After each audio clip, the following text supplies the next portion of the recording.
Hello team, welcome to another ATP Geopolitics video with myself, Jonathan MSP. Ukraine War News Update. First part there off for the 9th of July 2024. I do have a workman upstairs working on my boiler. If there's noise and if I get interrupted, I do apologise. That is real life taking place behind me. Right, okay, or above me. Let's get to where we normally start. Ukrainian general staff figures for the Russian losses for the day before. All the usual caveats apply, and you can find those caveats in the description to this video found below. Right, 1,220 personnel lost. Incredibly high numbers still. Just consistent. Last couple of months have been incredibly damaging for the Russians in terms of both personnel and equipment losses. 7 tanks, just a bit below average.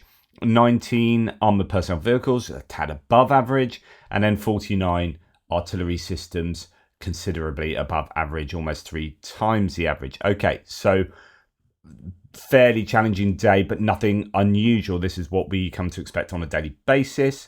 We have 62 vehicles and fuel tanks. That will hurt somewhat in terms of logistics. Also, I imagine a lot of motorbikes and quads and what else? Golf buggies, as well as the usual Bukankas and Ural trucks and whatnot. We also have 13 pieces of special equipment, fairly wide remit for that. Could be excavators, could be surveillance and comms equipment, so on and so forth. So, yeah, pretty difficult day for the Russians, but nothing crazy unusual. And no Andrew Perpetua lost stats yet.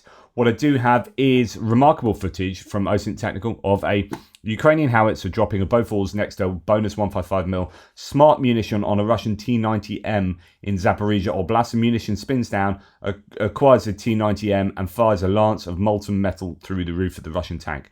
I'll show you this on another video, but you see there's a couple of puffs of smoke there. So I think both of these sub-munitions have flown out and hit that T-90 tank that then takes it out. Okay, so what is this? I don't have the... Oh, here is a sort of infographic showing you how it works. So you have the shell fired from a normal howitzer, flies over, and then the back comes off the shell, and 2 of these sub-munitions pop out. And they then start spinning, so it slows them down almost like a parachute. There are some that do have parachutes, I think. Then it's kind of spins around so it can locate the target. And once it locates the target, it then does a top-down attack on the target, which is at its weakest point in the armor, and basically takes it out. This is what it looks like in a controlled environment. Let's make sure the sound is off from this.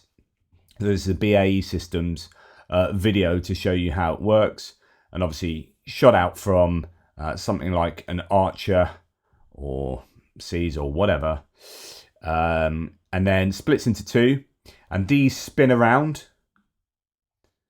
You can see them sort of rotating up there. I'll try and make that a little bit bigger. It's rotating, and then it's acquiring the target, and then once it's found the target, it then has this really explosively quick molten metal attack on whatever it's going for there. In that case, that's some kind of building or something. But in terms of the T-90 tank, yeah, that was a target in reality, and that would have been very badly affected by a couple of those bad boys smacking into the top of it. And that's what's left of it, which is effectively not a lot. That's not functioning any time soon. Now, on the other hand, there is this claim from the Russians that they destroyed 3 HIMARS, that you would have 3 HIMARS vehicles traveling along next to each other, parking up and getting blown up by a single Russian missile. Now, things do get blown up here. Quite what they are, I don't know. We'll come on to see someone else's evaluation of the claim here in a second. War Vehicle Tracker. He's a pretty honest guy, actually. Often pointing out Russian strikes. So here, the first thing I will note, however, is that the Ukrainians haven't really learnt enough that you don't park vehicles that close to each other. You really shouldn't be doing that. Okay, a little bit better there. But yeah, having vehicles parked too close to one another is just inviting the Russians to take them all out with one fell swoop. And that seems to be what happens here. So we have probably something like an Iskander missile slamming in to that area, and it appears that that missile took out all 3 vehicles. So the question is, are those 3 vehicles HIMARS? We have evidence that it looks like 3 spots there of damage. I don't know if that is 3 vehicles getting taken out. War Vehicle Tracker does say, sometimes I wonder, and here's someone who has been very honest with the Ukrainian vulnerabilities, showed all of these S-300s and aircraft getting hit at the air bases recently, but he's also had his fingers burnt a couple of times with the claims from the Russians ending up being dubious. He says, sometimes I wonder, are the descriptions we see in Russian videos genuinely their battle damage assessment, or is it just random guesswork from the telegrams using 5 thermal pixels? You would expect, when they claim to have thwarted an ATACMS attack, to at least see secondary, so other visuals to confirm those claims. It is what it is, he says. So the idea is that the Russians probably haven't destroyed HIMARS. They have destroyed something though, and that is a worry.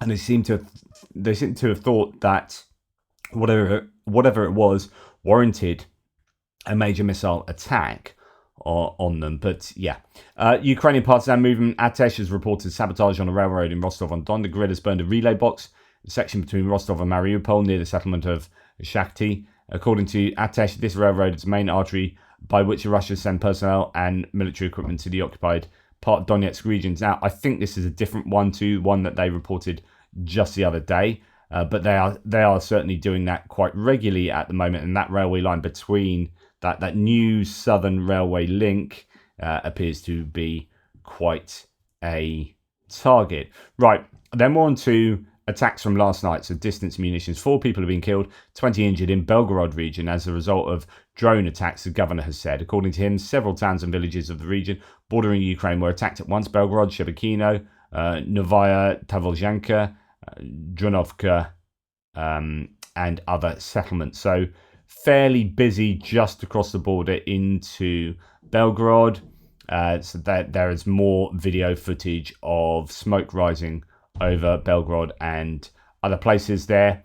So Ukrainians active along the border. Explosions also in Kursk. Indeed, there are claims that a number of drones were shot down last night by the Russians in a number of places. 2 transformers were burning in the Rostov region. Before that, local residents heard the roar of drones and explosions. So hitting the, it appears the electricity network, the power network within Rostov Oblast, just the other side of the Ukrainian border. Then the next images are pretty insane.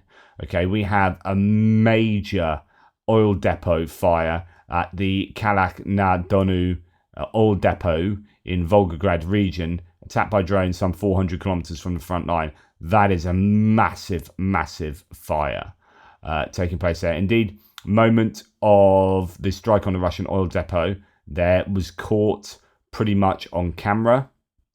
And then here, War Translated says, effective drone attack on the city of Kalach on Don on the Volgograd region this morning. Their target was a local oil depot. Explosions caused a massive fire. Witnesses say the drones attacked the most vulnerable part of the plant to improve the probability of fire damage. These drones, they know where they are aiming for, it appears, and they are pretty good at achieving their aims.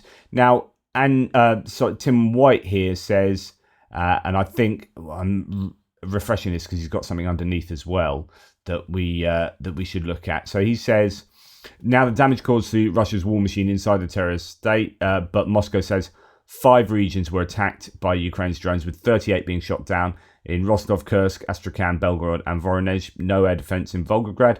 Nice videos. I think this point is quite salient. Where is it? Yeah, here, this one. He goes on to say, one thing worth pointing out, have you noticed how people in Russia have such confidence in Ukraine not targeting civilians? There are always people coming out to film it if they can. Contrast that with what happens in Ukraine. That's quite a good little point, actually, that they do seem to have this intuitive confidence that the Ukrainians are only going to be targeting obvious installations, obvious military or infrastructural targets, and not just slamming missiles into hospitals. And so they just come out and happily film them do that. There's another massive fire. I don't know if this is a strike, not heard this, but there's a warehouse of apatite, naphthalene concentrate, caught fire in Kirovsk in the Murmansk region. The fire is now about 1,500 square meters, says PS01. And indeed, Anton Gerashenko says Russian media report the warehouse of apatite naphthalene concentrate in a local apatite plant is on fire in Murmansk region, and that it has spread indeed to 1,500 square meters. So a big old fire there. Could be something to do with the war, might not, who knows. So fairly busy night for the Ukrainians that appears to have had some, or will have some, significant effect on certainly oil reserves. They're in one depot that is properly on fire, but maybe as well with whatever that stuff is, apatite naphthalene, or yes, apatite naphthalene. Okay, we're going to go on to yesterday's strikes. A lot of news coverage, thankfully, was devoted to this because it was rightfully big news in the end. I say in the end because initially, it takes time for mainstream media to catch on and report it, where we're all over it in the kind of internet community. Fabian Hoffman says, needless to say, the missile appears to be fully intact with no visible damage on the fuselage. The exhaust stream coming out of the engine appears normal as well. The missile approaches in top attack mode from a relatively steep angle. The flight looks fully controlled. In other words, A, this is not an air defense missile. It is not. It is absolutely not an air defense missile. We'll come to this in a second. B, it has not been thrown off balance by being hit or by being hit by an air defense missile or as a result of electronic warfare. This looks like actually a cruise missile. I think I reported this one as ballistic missile yesterday because of the trajectory, but now it seems to be a cruise missile. Although there were ballistic missiles that were used and got through yesterday. So whole range. Russia used just a range of missiles in the hope that if Ukraine are good at taking out one type of missile, others will get through. Especially if you're using all those missiles in a similar area, you might have an air defense system that's really good at taking out cruise missiles, not very good at ballistic, or good at ballistic but not good at cruise, or whatever. And so something gets through. So Kyiv was hammered with a number of different missiles yesterday. The question is, why did a cruise missile get through, since they're better at taking out cruise missiles? Although this was in terminal phase, this was really steep still, even though they say it was flying very low, and that's why it could get through air defenses. But yeah, well, we'll go on and look at what the claims are. So, missile strike on that hospital yesterday, a children's hospital, Ukraine's largest children's hospital, with what appears to be a KH-101 or a variant, is part of a deliberate strategy aimed at forcing Ukrainian civilian society into submission. This strategy, coupled with a systematic destruction of the country's energy infrastructure. The approach is clear: deprive a modern industrialized society of essential services like electricity, internet and healthcare, while instilling fear for the future of children. This generated social pressure is intended to push Ukraine's leadership into negotiations from a weakened position, allowing Russia to secure the most advantageous terms. The only way to stop this is to ensure that the consequences of such attacks outweigh any perceived benefits. This is interesting because I was wondering yesterday, if I was Russia, why would I be trying to target a civilian medical, a children's medical institution in the capital city? Like, what military benefit do I gain from that? And I think that's absolutely right, because it does appear that it was targeted. This isn't just a one-off. There were 3 medical institutions targeted. We know they did that in Syria. We know they've done it in the Ukraine previously. Is it 1,300 medical institutions have been affected? Now, not all of those will be on purpose. Some of them will just be out of mass bombing of whole towns. But there's form here for Russia. And it is, I think, a way of really properly destroying or attempting to destroy the Ukrainian spirit and will to continue here when things are difficult for the Ukrainian Ukrainian society, because the energy infrastructure has been so absolutely hammered that life is difficult. And then you destroy a children's hospital, and it's like that, I can imagine, is a case of, well, that's a future of our country being affected there. Our children are so vulnerable and are the future, and here Russia is able to wantonly destroy such a place. And I think it does generate social pressure, and that would push Ukraine's leadership into negotiations if this continually happens. And so I can imagine Russia doing this purposefully. It seems not just possible, but probable in this case, given all the data that we have seen.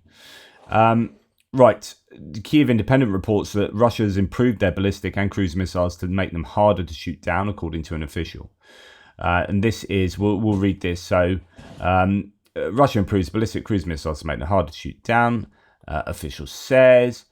Yuri Ihnat, the former Air Force spokesman, was making the comments. Russia launched a mass missile attack on Kyiv and other cities across Ukraine on the morning of July the 8th, killing at least 36 civilians and injuring 149 others. The aerial attack targeted Kyiv, Dnipro, Kryvyi Rih, Sloviansk, Pokrovsk and Kramatorsk, damaging 50 civilian sites, including residential buildings, a business centre and 2 medical facilities. They were claiming that there were 3 medical facilities. So I don't know about that third one. There's a third one in Dnipro. 2 in, we've got 2 on camera for sure. The Russian military additionally equipped its missiles with radars and heat traps, according to Ihnat. The cruise missiles travelled at extremely low altitudes during the recent attack. Some of the aerial targets were shot down at an altitude of 50 meters, which, quote, could also lead to terrible consequences on the ground. Russia launched 44 missiles of various types at Ukrainian cities over the past day, he added. The Air Force earlier reported that Ukrainian forces downed 30 out of 38 missiles launched on Ukraine on the morning of July the 8th. Quote, people on the ground sometimes push the limits of available weapons and equipment to shoot down as many Russian missiles and drones as possible. So he's talking about adaptations. We know that some of these missiles are fired off kind of chaff or similar to try and distract away from air defense missiles taking them out. John Ridge is quite scathing about Yuri Ihnat here. He's saying he's ass covering. KH-101s have been cruising at around 50 meters or below 50 meters for 2 years. The Russians clearly observed or developed an avenue of approach to Kyiv that was poorly covered by Ukrainian weapon engagement zones. So possibly what's been happening over time is they've been continuing to attack Kyiv. I've been talking about why they're continuing to attack Kyiv if they know that things get shot down. But possibly they're building up a map of exactly what parts of Kyiv present better avenues for attack, where there is slightly weaker air defense. It's a large city, and there will be angles and altitudes that will provide greater benefit for Russia if they attack. So it appears to be what has happened. Zelensky saying Russian terrorists must be held accountable for this. Just being concerned does not stop terror. Compassion is not a weapon. I think it's a really good statement from Zelensky. The latest is that 38 people have been killed, 190 wounded, 64 are hospitalized, and 38 is may be already wrong, because there have been bodies pulled out, children's bodies pulled out of that hospital this morning, dead bodies. So absolutely terrible. This newspaper article from The Guardian, no words for this, horror over Russian bombing of Kyiv Children's Hospital. Quote, images from inside a hospital which treats 20,000 children annually showed bloodied children, collapsed ceilings and destroyed operating rooms. And it's an absolute travesty. Germany, I think, has offered, I'm sure other places have as well, to take on the children, to look after them inside Germany, who will need treatment that has been somewhat interrupted by the activity of yesterday morning. And, just to give you an indication that, real people are involved, these 2 people died. 2 people murdered by Russia yesterday, a mum and her child. Obviously, child receiving treatment there. That's the real life consequences. Now, to make matters even worse, unknown persons poisoned water brought to the Okhmatit Children's Hospital during rescue operations, resulting in chemical burns and poisoning for volunteers and policemen who drank it. The water resembled supermarket water, but it had a different label. Law enforcement is investigating the case. That's an absolute shocker. Adding insult to injury, injury to absolute insult and death. My goodness. So obviously some pro-Russian types hanging around there, wanting to cause even more of a problem. It's disgusting. Okay, update: 3 killed, 3 injured in Russian strike on Prokhorovsk. So, of course, there were many other places struck yesterday, not just Kiev. So there's some pretty devastating strikes on Prokhorovsk. As well as mentioned, Kiev, Dnipro, Kryvyi Rih, and other cities. A Russian attack on Kryvyi Rih killed 10 and injured 47. At least 10 killed, including 6 women and 4 men. Alexander Vilkul, the head of city's military administration, reported. So Kryvyi Rih taking an absolute battering. And here we have the Isida clinic. So this other clinic that was struck yesterday, caught on camera on dash cam here. Actually, it was before that, back here. I'll turn the sound off because I get in trouble. You can see it exploding at the side there, veers out almost into the middle of the road. So yeah, absolutely horrendous activity of the Russians there as well. Okay, moving on to, really continuing the theme here though. Moving on to other bits and pieces. Biden has condemned the Russian attacks, pledging additional support. Quote, "It's critical that the world continues to stand with Ukraine at this important moment," Biden expressed in the official White House statement.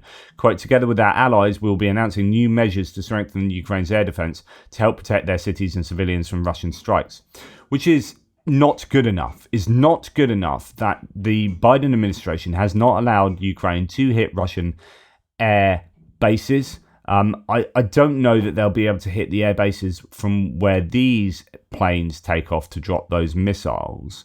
They'll be from sort of Engels Air Base and Saratov. But certainly the aviation bombs that get dropped on, say, Kharkiv, that do similar stuff to this. It's not really a categorical difference. They're allowed to continue with impunity because this is what... I'm going to go straight to there now, actually. This is what your man John Kirby said, and Ilya Ponomarenko says it's simply incredible. I think it's the first war in human history in which a powerful aggressor is deliberately put at an advantage and given a safe haven for its relentless bombing campaigns, while the defending side is directly prevented from hitting the enemy's key facilities used for that. And it's just... Imagine this was in the Second World War, where the US said to the UK, "Oh, we're going to give you this stuff, but you're not allowed to use it in D-Day." And you'd be like, "What? You what? What's going on? No, let's go for it. Let's hammer those crazy Germans, Nazis." Yeah. Sorry for my German viewers, but you get the point. It's like, no, we're going to go all in. But now it's like, yeah, here's some great stuff.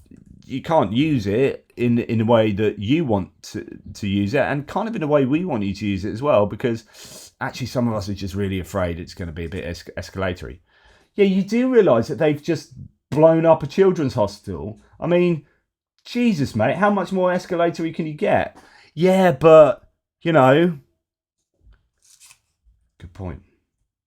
But still, nuclear just plays into Russia's hands.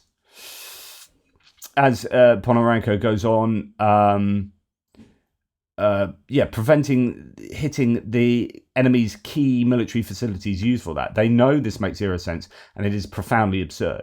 And yes, Putin and his generals are once again just rolling on the floor laughing from that and are sending their very best regards to the White House. We're talking about basic practical things here.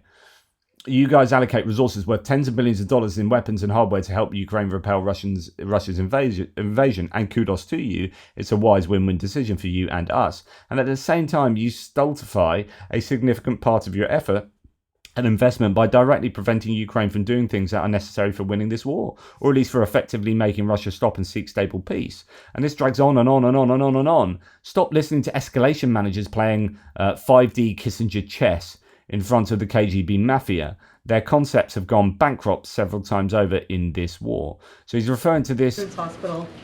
Does this rocket attack that killed 30 people at the largest children's hospital, does this shift the U.S.'s position on not allowing Ukraine to strike directly at Russian airfields that originated these attacks? So a very clear question there that should be answered with obvious, yeah, sure, go and hit those air bases because, screw those Ruskies. Shift the position. Yes, make you change your mind about not allowing that, and how do you justify not giving Ukraine permission to attack? There's been no change in our policy. You saw that the president several weeks ago gave guidance to Ukraine that they can use U.S. supplied weapons to strike targets just over the border. That's still the case. On Iran. What do you... I'm sorry, but I think that's the same reporter. What the hell is the same reporter not doing, pushing back on that? Unless the rules are you're not allowed to. Because that's not an answer. Like, what's your justification for that? He says, we haven't changed our rules. You can fly just over the border. Yeah, but what's your justification for that? Don't go on and speak about Iran. Absolutely blows my mind. This guy needs to be called out. Like, I really like John Kirby. And I think he's probably not happy with what he's saying there. Because I'm pretty sure anyone with a decent moral and military evaluation of what's going on would be like, yeah, they need to strike the air bases. But for some reason, that decision has not been made. That change of tack has not taken place. And the Jake Sullivan school of thought prevails. What the hell is happening? Like, that blows my mind. Meanwhile, the Russians are coming up with all sorts of different and mutually exclusive, not quite rationale, but explanations for what happened yesterday. Russian propagandists and officials, says Dmitry from War Translated, insist that their attack on the children's hospital in Kiev was a bloody staging, so the Ukrainians did this as a false flag. Obviously, these people have no morals, though that's not particularly new information, says Dmitry about the Russians. They said exactly the same about Mariupol, Bucha, dozens of other cities and hundreds of thousands of people they destroyed. Rubbing hands with these people is beyond disgrace. And then you can go and read the sorts of explanations they give, which is the Ukrainian Ministry of Foreign Affairs organised a flow of diplomatic tourists there, neither military experts nor monitor, blah, blah, blah, blah, blah, blah, blah, blah. But aside from saying that it was the Ukrainians staging that, they also, Peskov said the incident in Kiev hospital we are talking about, the fall of an anti-missile, so an anti-aircraft missile. Okay, so now Peskov, the spokesman for the Kremlin, says it was an anti-aircraft missile, even though we've got that missile on camera, and it is a KH-101 missile. It literally is that missile. There's a hospital, there's a missile, and there's the identification of the missile. That is, go and look at what a KH-101 looks like. That is it. It looks like that. That is a KH-101 missile. An expensive, pretty precise, very precise cruise missile. The Russian Federation does not hit civilian targets in Ukraine, only military targets. So there you go. That's what their claim is. And they just make these claims that don't really make sense. And Darth Putin points out, we deny we did this, but also the Russian government, but they deserved it. It's the idea that, yeah, okay, it's the Ukraine Nazis, this is the Ministry of Foreign Affairs from Russia. Statements of the Kiev regime about the allegedly deliberate missile strike launched against civilian facilities by the armed forces of the Russian Federation are false. We didn't do it. The new UK government does not seem to be appalled that for the more than 10 years, Ukrainian militants have been heavily shelling residential areas in the Donbass agglomeration, killing 239 innocent children and wounding 869 more. So they're like outraged about the war in the Donbass that was taking place because Russia invaded, because the little green men of Russia invaded. And it's the whole canard about, heavy shelling, which compared to the war in Ukraine is a drop in the ocean. That's not heavy shelling. This is heavy shelling. It's just it's disgusting the way that the Russians react to this. And Adam Kinzinger, who, veteran, former Republican, now anti-Trump, former politician. Anyone who still defends Russia after today's senseless and demonic attacks on hospitals cannot claim to follow Jesus or support anything but pure evil.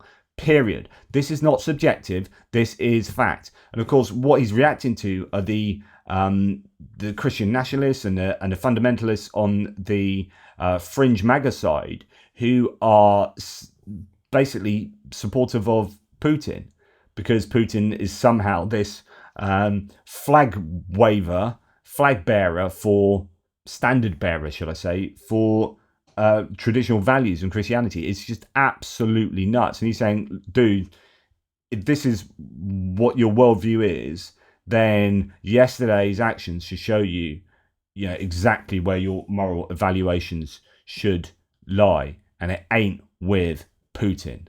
Senseless and demonic attacks, he says. And very clear words from Kinzinger. Just on a different note, there's not much else to talk about today, but David D does point out that 13th Jaeger Brigade, so this appears to be a new brigade, is now fully outfitted and ready to roll on the front for payback. Another new brigade moving forward. Ukraine is adding about 2 brigades a month right now. For me, I wouldn't be wanting to throw new brigades into any action right now. I'd be keeping them back, maybe rotating existing brigades to reconstitute them. There's a lot of activity going on the front line, and that could be what he's referring to, but I wouldn't be considering another major offensive for some time yet, that's for sure, especially as we get towards the end of summer and the rainy season. Anyway, that's enough from me. Thanks for watching. Please like, subscribe and share. Take care. Speak soon. Toodle pips.